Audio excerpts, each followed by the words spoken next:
Hi everyone, welcome to Hot Seat with Cognizant Clay. I am your host, Clayton Terrio. Today on the show we have Alex Bilodeau. Alex is a Canadian former professional skier who participated in Freestyle Moguls. In 2010 in Vancouver, he became the first Canadian to win a gold medal on Canadian soil. In 2014, he defended his title in Sochi. He won 3 gold medals during his World Cup career as well. His brother Frederic is diagnosed with cerebral palsy. Alex does work with several charities for cerebral palsy and other disabilities, including the Cerebral Palsy Association of Alberta, the Cerebral Palsy Association of Quebec, as well as World CP Day. I hope you guys enjoy it. Thank you so much for doing this. I really appreciate it. Well, pleasure. Yeah, for sure. My family and I love you, so it's definitely an honor to see your face. Yeah, thank you. Yeah, for sure. So just to start off, how have you been doing during quarantine? It's been pretty busy with my work and supporting the business we have under management. So it was long hours working, but yeah, that's pretty much all I did for most of the quarantine. So it kept me busy at least. Yeah, that's good. That's good to hear. So Yeah. I'm sure most of my guests are aware because most of them are Canadian, but you were a professional skier for Canada in freestyle moguls, and you had quite the career. You won 2 gold medals, including being the first Canadian to win on Canadian soil, as well as I believe 2 golds in the World Championships, or 3 and 2 silvers. Is that correct?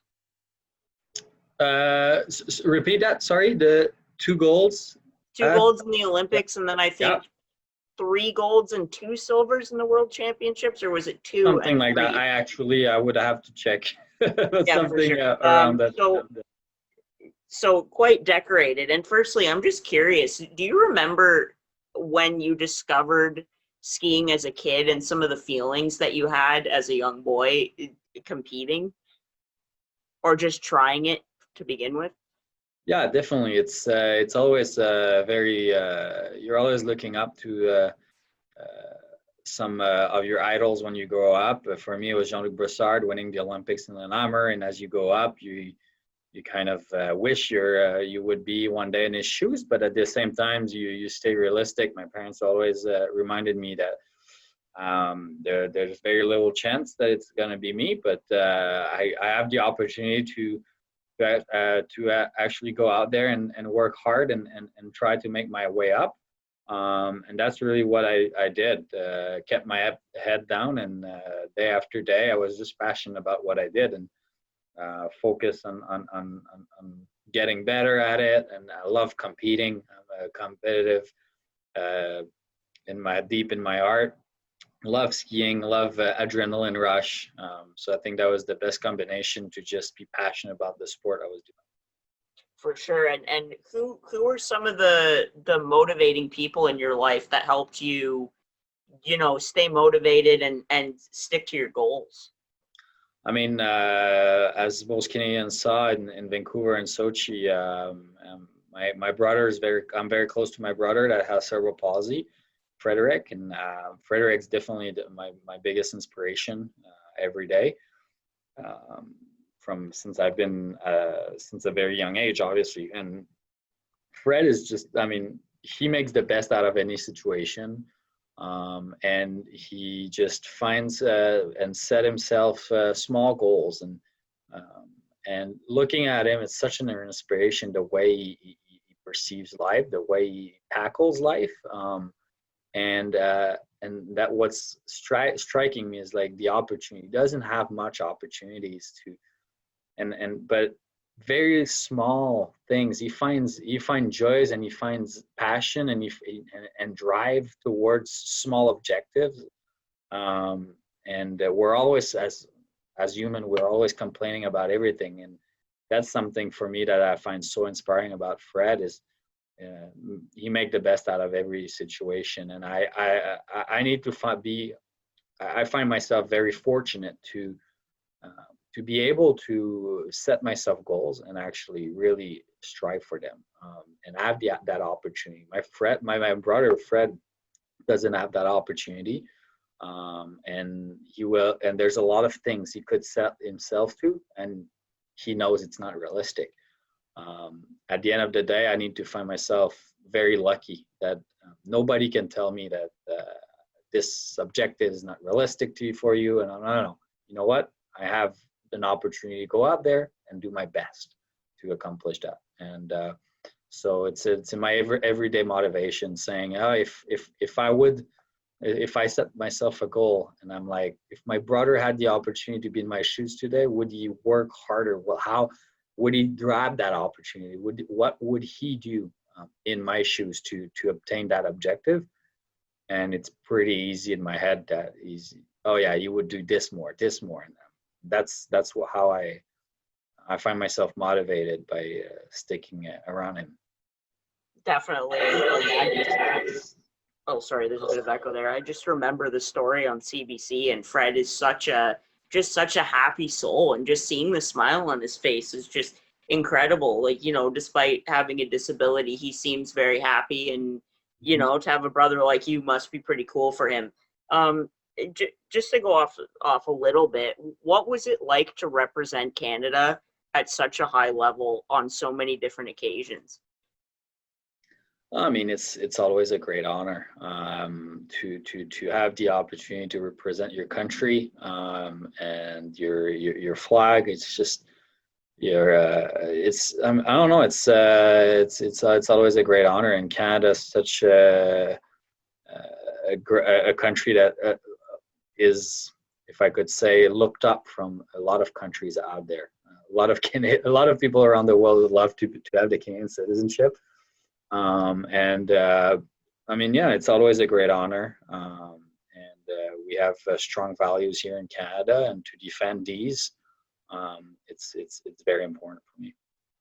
Definitely. And then, like I say, it was quite the moment to see you, just get the gold. And just coming back to Frederic a little bit, just the cameras were on him immediately after you won gold. And it was just, like, I personally teared up because being a disabled person myself, it was so great to see it. Can you just talk me through a little bit? What do you remember from that night, winning gold, being the first Canadian? What memories are fond in your heart from that night? That was a very long day and evening, definitely, but it went by so fast. So many things are crystallized in my mind, like all the process of the race day, and then finishing across the finish line. It was a kind of a tricky course because of the temperature out there, and I kind of came down so super fast, but I didn't have any idea how the judges perceived my run. I knew I did some mistakes, but it's always a perspective thing in a judge sport.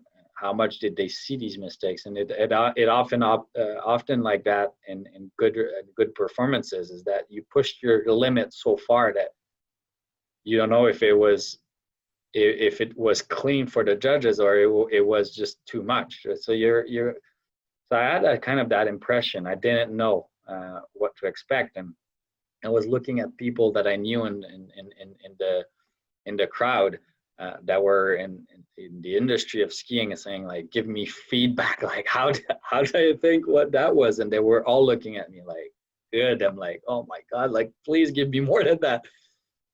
I remember watching the screen and with having the number one on the screen with the score. I'm like, whoa, no, that's impossible. There's only one more guy to go. That's impossible. And I kind of flipped again just to make sure, and it was like really number one, and that was definitely something very special. I couldn't believe. I mean, definitely after that, after kind of realizing that I was minimum silver, that was the bare minimum. It was definitely, I sat down on those couch and I was like, oh my God, this is the most comfortable couch in the world. and you're just sitting there and you're like, my job's done. It's up to the guy on top, and we'll see. And then I was sitting down, and I remember that Gilbo Cola did the top air in the air. He went a little bit big, landed his top air, and he kind of, it was a bit too soft where he landed. So he had an hesitation at where the skis sticked, and so he had a big mistake for the judges. So as he was landing this top air, and then he did a great run, but just that mistake we knew it was too much. I knew in my heart it was too much, so he could still grab the gold. He was kind of done. But I couldn't believe that. I was like, no, he's gonna catch up. He's gonna make it in time. He's gonna make it a huge bottom air. I'm like, no. But in theory, it's impossible. But I couldn't believe. And as soon as he landed his top air, the French guy landed his top air. There's Del Becksmith next to me. In the middle of the run of the other guy's like, congrats, Olympic champion. So I'm like, no, it's not finished. He's like, yeah, it is finished. And so the rest of Gilbo Cola's run, it's kind of blurry in my mind, because I knew in theory it was done. But until I saw it on the board, it's not official. And I don't know. From there, it was kind of a train that started. It came out on the board. Kind of realized, wow, okay, it's really happening. It's me. It's my time. I remember I had flashbacks of watching Jean-Luc Brossard winning the Olympic gold in '94 and walking onto that podium that was made of ice and Lillehammer. And I kind of, wow, it's my time. It's impossible. That's kind of like, you kind of realize, wow, all these years and it's my time now. And all these guys that have been working for it all their lives, and they won't come to that moment because they won't be Olympic champion. I am the one today. So it's kind of hard to swallow at the same time. And when I kind of realized that, I'm like, oh my God, okay, it's really happening. That my first reflex was to try to find my family in the stand. I kind of saw them very far, and they were in the stands quite far. And then I saw them leave the stage. But there was all that, if I could say that, people on the ground, and then my parents were in the stands, very far from the hill. And I saw them leaving the stands, and I'm like, oh my God, I'll never see them tonight. It's impossible. But I wanted, so I looked at somebody at the federation, if I could say, and I'm like, could somebody, or the Canadian Olympic Committee, could someone go find my family and bring them here? I'm like, and so yeah, I mean, when there's something like that in your life that happens, you really want to share it with the people that are you're closest to. And they were a part of that. My parents were a part of that. My sister, my brother, obviously, they were all a part of that story, allowing me to succeed that day.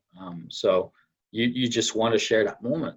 And as soon as maybe 5 minutes later, I kind of saw them next to the fence. I'm like, okay, there they are. And I left everything there and went and jumped there. So yeah, I think that was pretty much how it went in my head. It's just so much thing, and during that time, there's thousands of people trying to talk to you. You're just not listening. You're in your head, and lots of things happening. Definitely, and it's I'm sure it's something you will remember for the rest of your life. For as long as you live, it'll be a memory. And so you went on to defend in Sochi, but then I believe 2016, you retired from the sport. What was it like transitioning from the sport to your job now?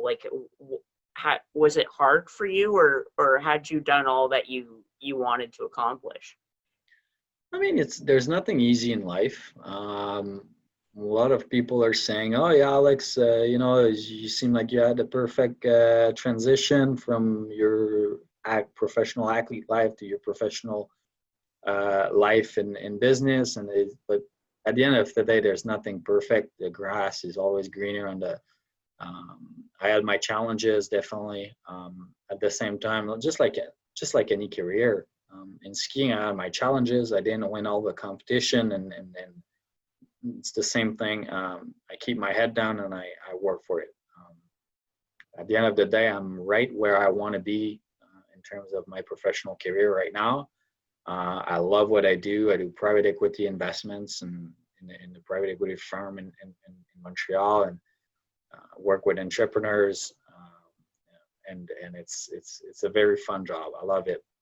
So, but it wasn't easy to be the best in the world in what you did, and to move on to something you're definitely not the best in the world.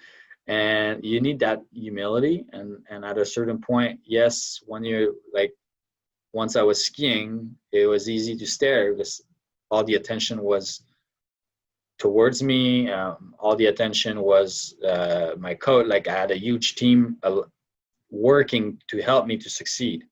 Now it's the opposite. I'm the one working for somebody to succeed at the same time. So it's a very different way of seeing life, perspective of life. But and there's challenges. I think my biggest thing that helped me to go through that big transition of starting all over again, and it was keep myself motivated with a new passion of mine, which was business, and humility. You just keep your head down and you work because you like what you do, and that's it. If I didn't find that passion, obviously it would have been harder, and I wouldn't have find that strength to do all these hours at the office and to become better and better in what I do. Definitely, and it's not necessarily the easiest thing to do, but at the same time, you love what you do, and that's extremely important.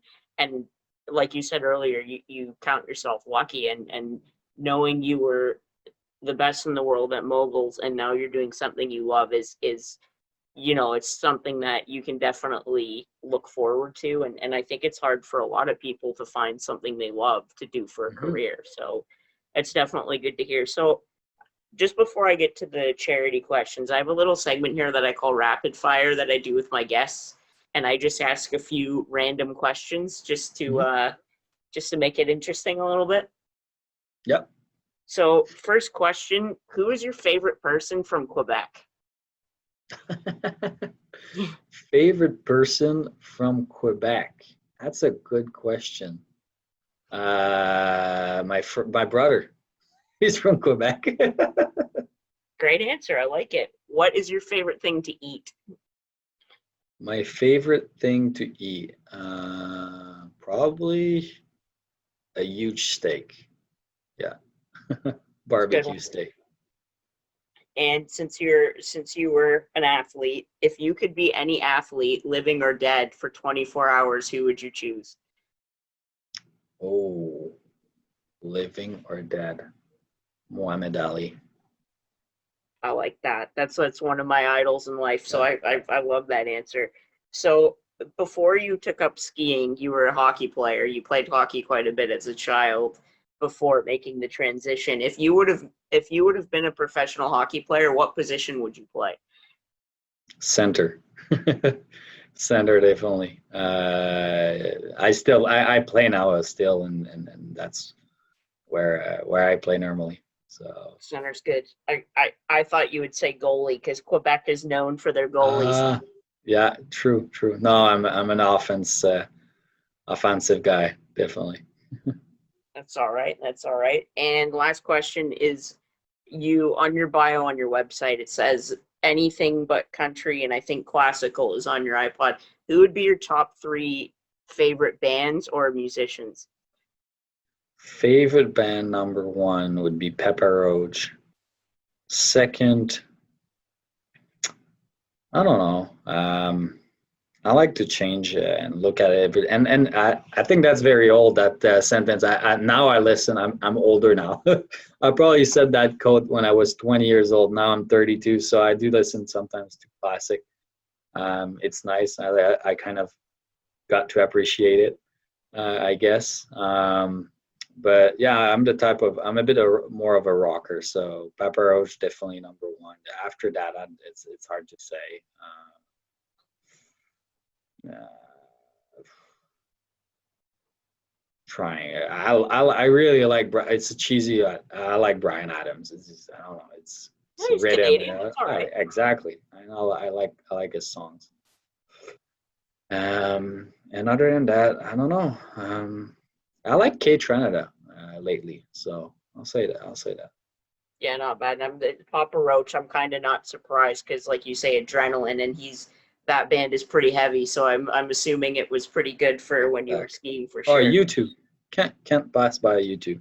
Definitely Yeah, U2. U2's a good one too. Okay, so back to the questions a little bit here. So there are several charities that you support, and most of them are for cerebral palsy because of Frederic. But the first one I'd like to touch on is MAB-Mackay Rehabilitation. And so you had a fund. I'm not sure the year, but you raised $1 million for them, and it's for like physical impairments and blind children and other disabilities. Can you just talk me through a little bit about your work with MAB-Mackay? Yeah, MAB-Mackay is a rehabilitation center for blinds and people with disabilities of all age, but they also have a school incorporated in that organization. So this is they came to me after Vancouver. Maybe no, a few years. I think it was after Sochi. After Sochi, they came to me and there was one person that was actually very implicated with the MAB-Mackay Foundation. And he said, I really want to start a fund because it was in the years that the provincial government here in Quebec were doing a lot of cuts in any budget, education, health. And it was kind of getting really hard. And you know, in some organization, such as the MAB-Mackay, which gets most of this funds from the educational minister, the first thing when they see their budget cuts, they'll probably cut the sports, which is one service that they were providing, adapted sport, for their clients or patients, if I could say. And they don't want to cut service, or really mandatory service, obviously, in school and education. So they cut off external, not external, but extra curriculum, if I could say, activities such as adapted sport. And I thought that was pretty bad. And the person that was very implicated, it's a wealthy person from Westmount here in Montreal, and he's very implicated into the foundation. Came to me and he says, Alex, it doesn't make sense. I think it's so bad that, and I share the same feeling, that it's so bad that people with disabilities, they don't have sometimes much to look up for, and in terms of objectives. And sport is one way that they can wake up in the morning and say, you know what, I have this sport today. I set myself objectives. And it's very important for people with disabilities to keep that motivation day in, day out, to keep some drive, to wake up in the morning and having something to wake up to and to look up for. And cutting sport was something unacceptable for me and that person that was very implicated also.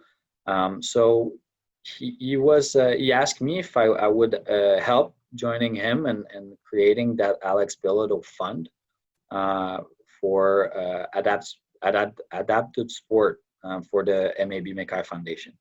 And I said, definitely count on me. So we set ourselves to an objective of $1 million. And our goal was to secure any adapted sport. And an adapted sport like this in a school, it's not like buying soccer balls. And in any elementary school or high school, I mean, you buy a few nets, a few hockey sticks, a few balls, a few items. Yes, it's costly. It could be costly, but imagine for all the adapted people, the costs are 10 times more, because just to play hockey ball, they need 10 times more equipment. Just to go for swimming, they need more equipment. It's very costly. So, but we wanted to secure 10 years minimum so $100,000 a year, 10 years of adapted sports secured minimum. So that's what we did. We did a $1 million fund. People jumped in, and I always say it's such an easy cause to work with. We had a lot of receptivity, and there's even a family from Montreal a wealthy from Montreal that said that they were gonna match, they were gonna donate a match, $500,000 but they weren't giving a cent. So every dollar we were raising, they were giving one, up to $500,000. So that helped quite a bit our fundraiser, and it leveraged quite a bit our fundraiser. It was a gift from Evan, obviously. When you go and see somebody and they say, you know what, if you give us $1, your dollar worth two for us. So it was definitely something fun to do, and we had a great team and a great success doing it. Definitely, and thanks for doing that, because as a disabled person myself, it is very expensive to join a sport, and like you say, it's for maybe able-bodied people, it's a tenth of the cost, because hockey, you need sledges. For swimming, you need a lift to get the kids into the pool, and whatever it may be. So it does get very expensive, and I was very honored to read that. So I'm just gonna, during this question, I'll be looking down at my notes a bit just so I get the organizations correct. So you obviously do a lot of work with cerebral palsy organizations, and you've been part of the CP Association of Alberta, also the Canadian Association of Pediatric Health Centers for Cerebral Palsy Research, the Quebec Cerebral Palsy Association. Sorry that I can't say it in French. I have a French last name, but I can't speak a word of it, unfortunately. And you are also part of World CP Day. So can you just talk me through a little bit, just some of the, maybe from each one, just an event that you did that you remember, and just some of the work you did for the cerebral palsy organizations? There's plenty of things I've did with multiple organizations, but one organization that I work quite a bit with, and it's the Canadian Pediatric Health Centers. When I was in Vancouver and I had all the attention, a few days, two days after I won in Vancouver, I went to my dad and I said, Dad, you know what? I've got like all the media looking at me right now. I just can't even go in the street. It's just crazy. But I feel like it's the right moment to raise awareness on something.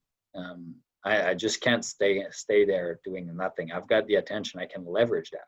Let's use it. We want to raise money for cerebral palsy. Where's the best place to raise that money, and where's the best place to be putting that money? But I don't know. And cerebral palsy is something. It's research on neuro damages. So at a young age, or even at birth. So it's giving $1 million, giving $2 million, $3 million. It's to research on neural damage is a drop in an ocean. And I was like, that's not where we're really going to do a difference. And there is some research, but let's find another way where we can really have an impact on their lives. And so we talked with a few doctors, neuroscientists, and a few neurologists here at Saint Justine, the hospital in Montreal. It's a one of the children, the French part of the Children's Hospital of Montreal. And we got to know that there was no database taking any, if I could say, information on visible kids when they were born, and as they grew up until 18 years old. And they were grabbing data on normal kids, but they weren't doing anything for cerebral palsy or any other disease, not disease, but disabilities, such as autism also. And at one point, the neuroscientists were saying it would be very useful to have data on what's happening in our country. Where every time we have a disabled kid, whatever it's this condition, we're kind of referring to their own, as a personal professional, their own experience, but they don't share best practice. They don't have any data to learn from, and that's something that we're really looking forward to, creating a database that could be useful. Saying you have a kid with let's say cerebral palsy, and cerebral palsy, you could have one arm that is disabled, or you could be a vegetable. There's everything in between. Like there's very small cerebral palsy disabilities, and there's everything until you're like kind of just not there, vegetable on that. So, but there's all that spectrum, and there's thousands of people or kids with disabilities, and they're all treated independently without talking to each other. But maybe you have a kid with very similar disabilities that is living in Victoria, that is maybe 4 or 5 years older. And if there's a kid in Montreal that's very similar with a particular disabilities, they're going to do the same trial and error in terms of growing, in terms of how. But they've been doing it, and they maybe took 2-3 years before they found a good way of him sitting on his chair. Or it's a simple example of best practice and education with the parents, and how is it gonna go and everything. But if you don't have the data and you can't share best practice, the people or the kid from Montreal, or the kids that younger, is gonna take a few years also before they get something that works. But he could have gained those 2-3 years of best. So it's all that was the beginning of the thought. So and I thought it really made sense. But again, okay, now we want to start a database. I was surprised. Let's talk to the government. Why should we put money into that? Oh, the government won't pay for that. We need to raise the money. So we just had started the discussion with the Canadian Pediatric Health Centers, which is the association on top of all the children's in Canada. Their problem was, you know what? I'm like, your children's across Canada raise millions of dollars every year. I'm like, you have money. You're their association.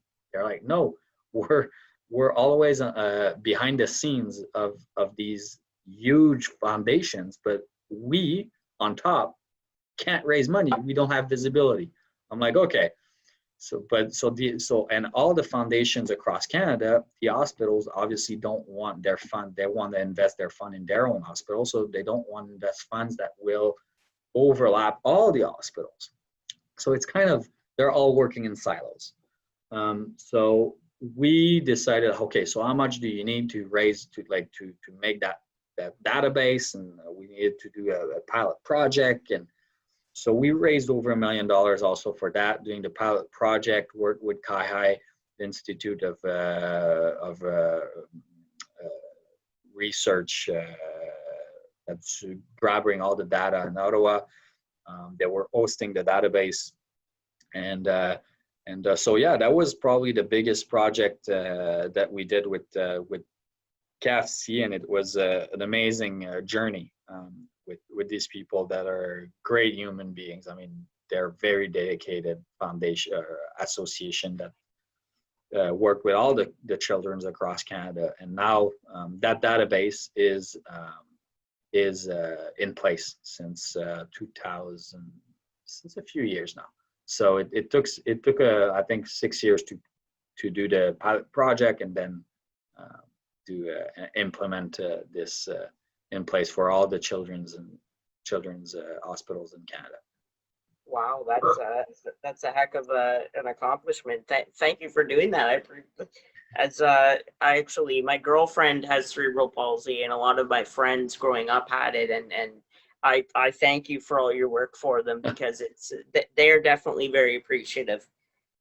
Thank you. So, and then the other thing I wanted to touch on was, since 2013, you and Frederic have been ambassadors for World Cerebral Palsy Day. I just wanted to know, like, what kinds of events have you done with Frederic for World CP Day? We've done a few during I was an active athlete. Since we didn't do much, obviously every year I try to raise awareness on that on social media and everything, but we've done a few of these days when I was an athlete and I had more visibility, if I could say. Now I'm more in the back stage of social media, but yeah, Fred always likes it. We always love to raise that awareness, and so yeah. Definitely, and it's pretty new, right? Like 2013 is when it started, which is, it's great to see it started, but I find a lot of the disability awareness is a little behind where it should be. But it's awesome. That's why I'm doing this channel, just to raise awareness for all disabilities, because Definitely. There's so many different disabilities, and people so often confuse disability with disease with all kinds of words, and it's not.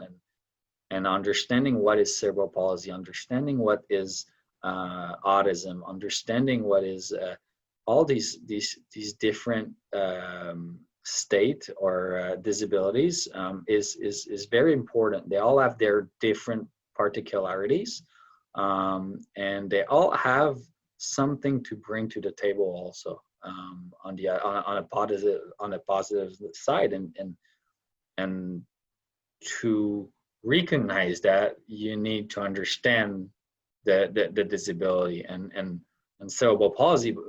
If we take it by example, it's not something that it's not in your genes, it's not it's not transmittable to the next generation. It's simply the reflex of not breathing at birth, or having complication with your neural system because of a problem or you didn't have enough oxygen. So it's kind of winning the wrong lottery at a certain point in your life. It's everybody could have been in that chair or in that situation, in that disability. So at the end of the day, it's very important to raise awareness on that and to provide an equal chance to everybody.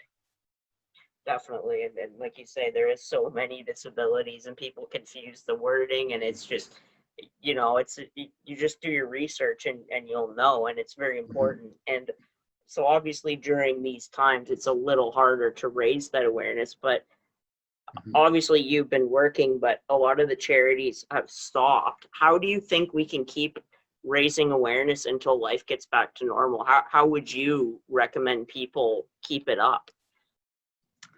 I'm on the board of directors of a foundation that's called Special Olympics Quebec. You probably know Special Olympics Canada. They're very popular across Canada for doing organized competitive sport for people with intellectual disabilities. So I'm very implicated. I'm on the board of directors for the section of Quebec. And one thing that we did for the fundraising, obviously all our fundraising and awareness also were stopped because of COVID reason. But the one thing that we found was that using the energy of our member, our member that practice sport, to do challenges on social media, to be there and do their own activities within there, or do their own training on social media live, and people could log in and do the training with them from their living room. Finding original ways of putting the reality of these people with disabilities and in interaction with our day. How many people found that they had nothing to do? There was something to do. Do a training with somebody that has a intellectual disability. And some of these athletes are very strong. They're very athletic. So people were like, "Oh my God, they're competitive." And that was a good way that we kept the fundraise quite high, not as high as it used to, but we have less costs. So at the bottom line was pretty interesting. And at the same time, we could raise that awareness, and it was something very nice to do. And the organization did. I can't take credit for that, but because I'm only on the board of director, but it was something that the team did greatly. Absolutely, and I think we're lucky to have all the technology we do because we're able to do it. I noticed, like, even when Formula One was off, all the drivers were doing charity streams for charities and you know, people with disabilities, everything, and it's so great to see people using the technology we have to do stuff like that. Well, that's about all I have for you, Alex. Thank you so much again for doing this and helping me raise the awareness, because it's a very important cause to both of us, and I hope to stay in touch for sure. And I'll send you a link out when it's posted on YouTube. Definitely. Please stay in contact. Take care. Yeah, definitely. Take care, Alex. Have a good one. Bye-bye. You too. Bye-bye. Bye.